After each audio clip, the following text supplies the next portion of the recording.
Rồi vàng à, ngon thế nhỉ. Vàng thật. Ôi dồi ôi, phe này giàu to rồi. Ôi dồi ôi, sướng thế nhỉ. Cái gì đây?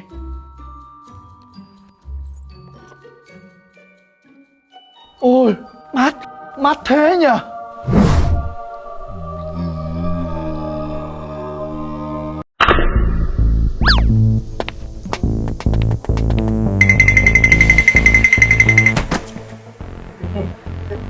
Thằng này mày gan, mày dám vô nhà chị Đại ăn thịt trộm hả? Giờ mình xử nó sao đây chị Đại? Em nghĩ là tụi mình phải chặt hai cái tay của nó để cho nó hết ăn thịt trộm nữa. Sao mày ác quá vậy? Tao nghĩ mình chỉ cần lôi nó ra gốc cây, lấy một miếng mật ong chét vào tay chân của nó, cho kiến cắn là được rồi. Sao mà ác quá vậy hả? Người ta cũng là con người mà. Chị Đại, tụi em á, mình chỉ cần lấy mật ong tét vô cái chỗ đó của nó, xong mày thả kiến lên là được rồi chị. Mày ác thằng quỷ.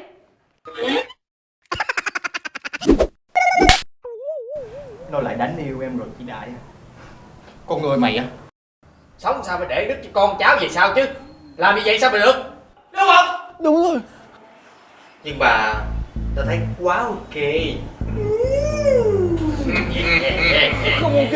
Không ok lúc nào. Chị ơi, thế nó còn gì là con người nữa chị ạ. Em khổ lắm, em mới vào đây chị ạ. Thôi được rồi, Anh cho mày đó. Em đội ơn chị ạ. mày nói là đời mày khổ lắm đúng không? Vâng, em khổ lắm. Đời em gặp nhiều bi kịch lắm chị ạ. Sáng hôm nay tôi cũng đang chán. Mày kể tao nghe về cuộc đời của mày đi. Nếu mà tao thấy thú vị, tao sẽ tha cho mày. Em kể. Nhưng mà kể chay thế này thì em thấy chưa có được áp phê. Hay là chỉ cho em một tí hỗ trợ nhé.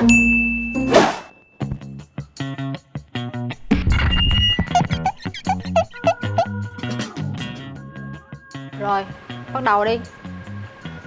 Mà mày đem cái tủ lạnh lên đó làm gì? Dạ, Vân ạ. Em muốn tái hiện lại cuộc đời của em như cô bé bán diêm vào một ngày mùa đông lạnh lẽo. Vì chiếc tủ lạnh này có hệ thống làm lạnh ngay trên cửa tủ, gọi là door cooling, làm lạnh nhanh hơn, hơi lạnh tỏa đều khắp tủ. Khi mà em mở chiếc tủ lạnh này ra thì... Vâng, em kể ngay. Lên luôn, âm thanh ánh sáng nhạt lên luôn. Vào một ngày đông lạnh lẽo, em đi bán diêm.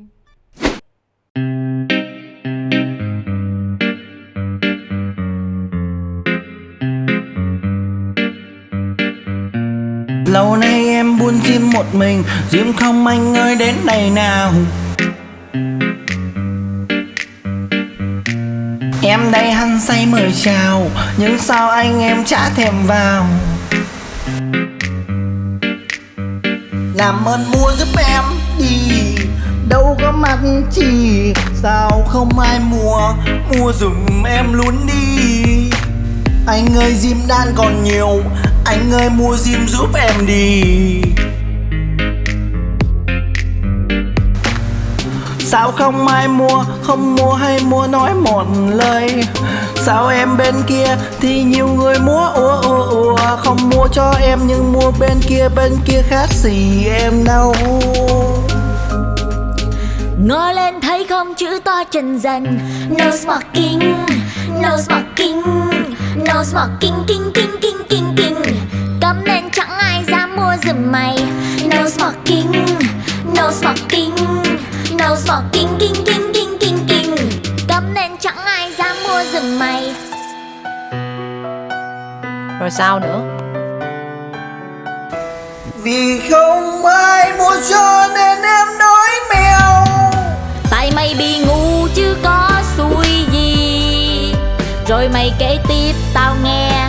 Đói quá nên em gục lút ngay trên phố đông.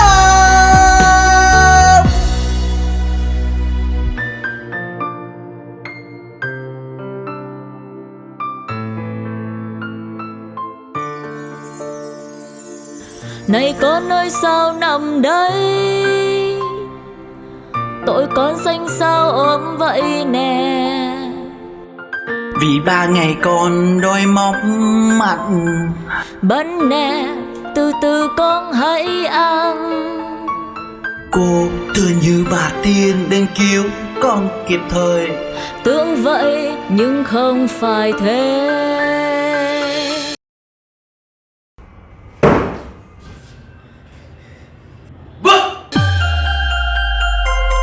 Thằng này béo, thằng này ú, đem về chi cho mất công vậy bà.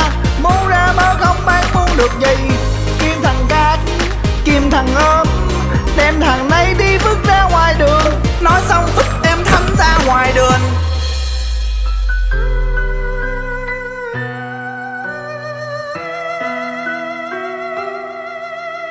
Em thật là tức quá, người em vẫn còn có giá, nhưng chúng chê bèo đem vứt xa đường. Chỉ là người em hơi béo. Em liền tự minh chứng rằng em vẫn còn có giá, như máu em nè đem bán 500. Mày xạo vừa vừa thôi nhé, thường người ta cho 200 là đủ rồi, mà tại sao mày bán đến 500? Mày đừng nổ quá nghe chưa. Xinh hay tình em mập nên em hơn gấp đôi. Cầm tiền trong tay em thật là sướng vui, tính đi về mua diêm bán tiệm. Mày chưa rút kinh nghiệm Tính hả? ra bước đi mua chợt có một người gọi em từ ngay phía sau. Này em lại đây nào. Ao lại mua xe máy bán to chú mày sao trai. Ôi giời ơi anh cứ đùa, cả người em có 500 lẻ thôi à. Rồi em kể về cuộc đời, ngờ đâu anh ấy thấy thương thế là bán luôn một xe máy chỉ 500.000 để thằng em có xe ôm chạy làm măng. Trước khi đi anh ấy còn vắt tay chúc em thành công. Lúc ấy em thấy anh ấy ngầu như chế bầu chị ạ.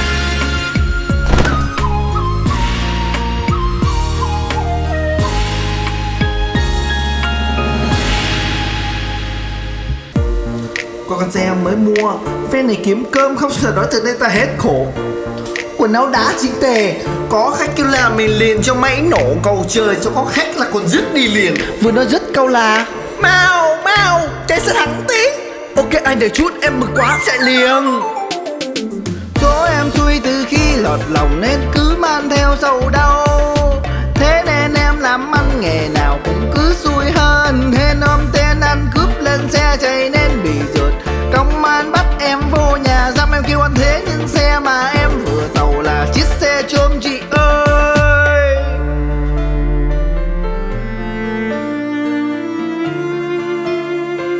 Thiệt là chớ trêu.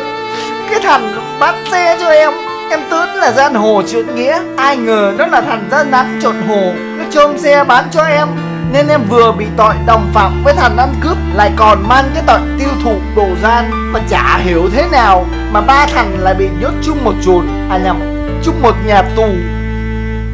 Nếu biết chưa tương lai em đã chẳng mua xe, nhưng em đây không thể nào quay ngược thời gian trôi người ơi. Nước mắt đã rơi vì khó tình em đây vô tù oan ức. Sao em luôn xui vậy từ hối cao xanh tại sao? Ngồi kêu ở trong đêm chẳng ai chịu lắng nghe. Này tôi hay quên, có kêu cũng không được ra tù. Người còn ngồi kêu ở trong đêm, một mình em chịu nó xót xa. Thật lắm chứ em đi oan nên em vẫn cứ kêu đến khi được ra tù. Cán bộ, em bị oan cán bộ ơi. Rồi anh ơi, ra đi, anh được tự do.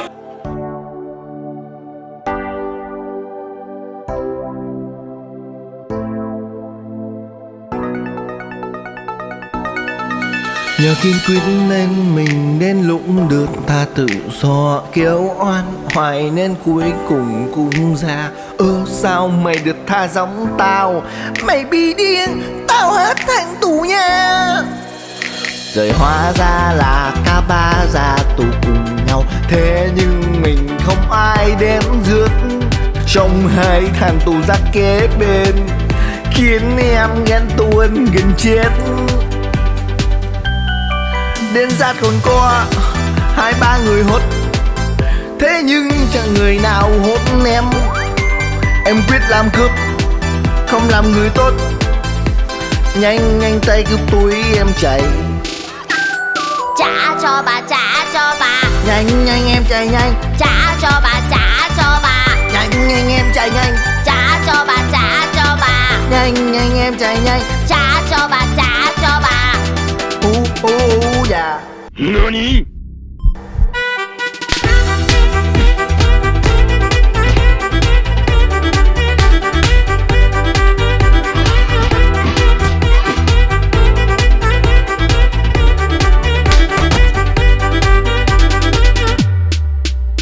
Tôi không làm cướp sẽ bị đánh.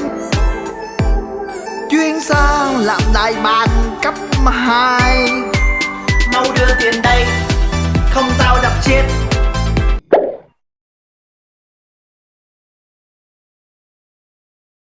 Ai cho ngươi cướp chậu của bà?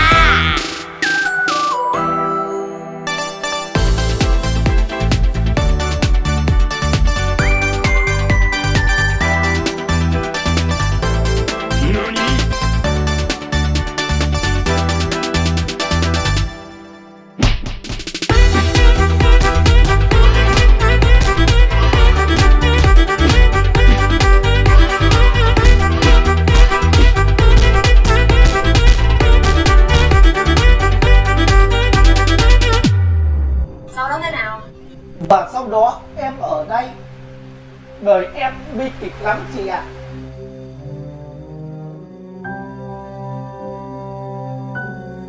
Mọi người rơi lệ vì em sao? Em cám. Đây nó kể gì cuộc đời tôi thấy nó hài hước quá vậy ta. Làm người ra nước mắt luôn hà.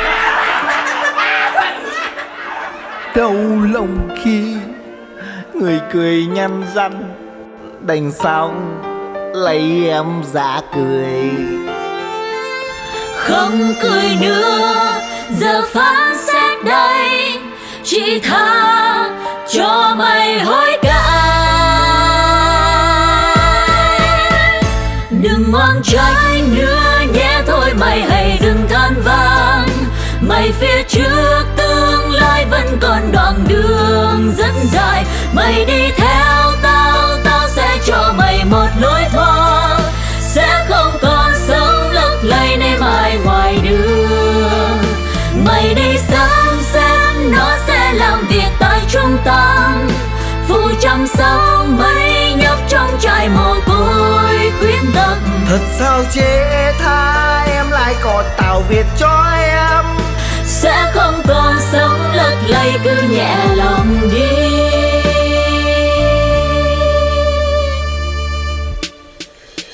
Giờ đây tôi sống tôi được tiền Việt Anh nuôi. Và mà sơ trong đây thì lại thật là quá đẹp. Việc không lo cho xong ở đây mày còn đứng ngắm. Ai ôi ra tha con ra con sẽ làm liền. Bà bắt cướp lúc trước bây giờ là mẹ nuôi tôi. Là ma sơ lớn nhất trong nhà thờ này. Đó nhà từ hôm nay tôi đây chẳng còn một mình cô đơn. Có gia đình, có anh em, có bà mẹ nuôi.